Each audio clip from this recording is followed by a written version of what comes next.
మీరు శ్రీనివాస్. ఇప్పుడు తెలంగాణలో ఎంపీ ఎలక్షన్స్ రాబోతున్నాయి కదా, ఏ పార్టీకి ఎక్కువ సీట్లు వచ్చే అవకాశం ఉందన్న? బీజేపీ. ఎందుకు బీజేపీ రావాలనుకుంటున్నారు? సెంట్రల్లో బీజేపీ ఉంటే బాగుంటుంది, లోకల్లో అయితే మనకు ప్రాంతీయ పార్టీ ఉంటే బాగుంటుంది. అంటే బీజేపీని వ్యక్తిని చూసి ఓటేస్తారా లేకుంటే పార్టీని చూసి ఓటేస్తారా? పార్టీని. పార్టీ అంటారు, వ్యక్తి ఇంపార్టెంట్ కాదంటారా మరి? మాకు పార్టీ ఇంపార్టెంట్, వ్యక్తిగా. సరే, అంటే ఏ రెండు పార్టీలకి గట్టి పోటీ ఉండే అవకాశం ఉంది తెలంగాణ? Congress or BJP. మరి బీఆర్ఎస్ గురించి ఏమంటారు? బీఆర్ఎస్ ఎమ్మెల్యే వరకు, ఎంపీ వరకు అయితే అది ఏం లేదంటారా? కేసీఆర్ గారు ధీమాగా చెప్తున్నారు కదా, ఈసారి 10 పైన కొట్టబోతున్నారు. ఎప్పుడు చెప్తాను ఉంటాడు, ఆయన మొండి వాదన కదా అయినది. ఆయన ఫస్ట్ నుండి మొండి వాదన, ఓవర్ కాన్ఫిడెన్స్ అయినది. ఇప్పుడు కూతురు అరెస్ట్ అయింది, కవిత లిక్కర్ స్కామ్, దానివల్ల ఏమైనా సింపతి అట్లా వచ్చే అవకాశం ఉందా బీఆర్ఎస్కి? అది వాస్తవం ఉంది, సింపతి ఎందుకు వస్తుంది? అది ఏమన్నా తెలియకుండా, ఎవరికి తెలియకుండా నడిచిందంటేనేమో సింపతి వస్తుంది, అందరికీ తెలుసు. అది సింపతి ఎందుకు వస్తుంది దానివల్ల? అసెంబ్లీ ఎన్నికల్లో ఓడిపోయారు, దాని మీద అట్లా సింపతి అట్లేముండదు, అట్లేముండదు. ఇప్పుడు బీజేపీకి ఎన్ని సీట్లు వచ్చే అవకాశం ఉందన్న? 17 స్థానాల్లో. ఇంకా అట్లా అని కరెక్ట్ చెప్పడానికి లేదులే మన దగ్గర, ఈ హైదరాబాద్ వరకు అయితే మనం కరెక్ట్ చెప్పడానికి లేదు, కానీ వస్తాయి, కరెక్ట్ మంచిగానే వస్తాయి. సిటీలో ఏమంటారన్న? సిటీలో హైదరాబాదు, సికింద్రాబాద్, అలాగే మల్కాజ్గిరి చూసుకుంటే ఇక్కడ ఎంఐఎం అండ్ వీటికే ఉంటుంది ఎక్కువ, ఇక వేరేదైతే ఏముండదు. బీజేపీ మాధవీలత గారు పోటీ చేస్తున్నారు కదా, మరి ఎంఐఎంకి ఆపోజిట్ చేయడం గ్రేట్ ఫస్ట్ అక్కడ ఆమె. అది గెలవకపోవడం అనేది మనం చెప్పడానికి లేదు, అదేంటే మైనారిటీస్ ఎక్కువ ఉంటారు కాబట్టి.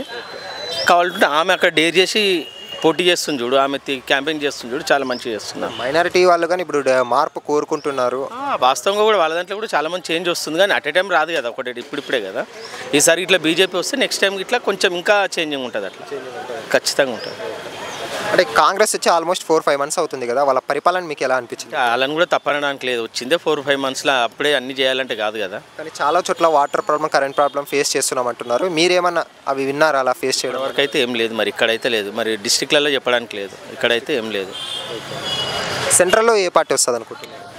బీజేపీ, అది దానికి ఇక తిరుగులేదు. అది ఇండియా కూటమని కూటమి ఒకటి పెట్టుకున్నారు కదా వాళ్ళు, అది పెట్టుకున్నారు, కానీ అది కూడా కొంచెం నాకు తెలిసి బీజేపీకి ఎక్కువ అంటున్నారు సీట్లు, కానీ నాకు లాస్ట్ కన్నా కొంచెం తగ్గే ఛాన్స్ అనిపిస్తుంది ఆ కూటమి వల్ల. అంటే 400 సీట్లు కన్ఫామ్ కొడతామంటున్నారు బీజేపీ వాళ్ళు, అది సాధ్యమవుతుందా? అది అట్లయితే చెప్పడానికి లేదని కొంచెం తగ్గుతుందని అనుకుంటున్నాను, ఈ ఇండియా కూటమి వల్ల కొంచెం తగ్గేది అనిపిస్తుంది. ఈసారి చూసుకుంటే బీఆర్ఎస్ పార్టీలోనే చాలామంది నాయకులు కానీ కాంగ్రెస్లోకి, బీజేపీలోకి షిఫ్ట్ అయ్యారు. అంటే ఒక పార్టీ మీద గెలిచి ఇంకో పార్టీలోకి వెళ్ళడం కరెక్ట్ అంటారు? ఇక అది రాజకీయం అంటేనే వాళ్ళది, అది ప్రతి ఒక్కరు ఎన్నిలా ఛాన్స్ ఉంటే అందులో దుంకుతున్నారు, పబ్లిక్ పిచ్చోళ్ళు వాళ్ళ నమ్మేయడం వల్ల.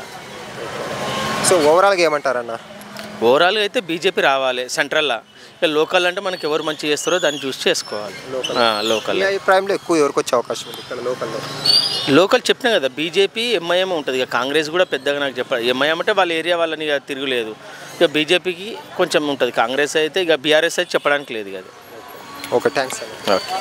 హాయ్ ఫ్రెండ్స్, మా ఫ్యూచర్ టుడే ఛానల్ చూస్తున్నందుకు చాలా థ్యాంక్స్. మరిన్ని లేటెస్ట్ వీడియోస్ కోసం వెంటనే సబ్స్క్రైబ్ చేయండి, అలాగే ఈ బెల్ని కూడా రింగ్ చేసేయండి.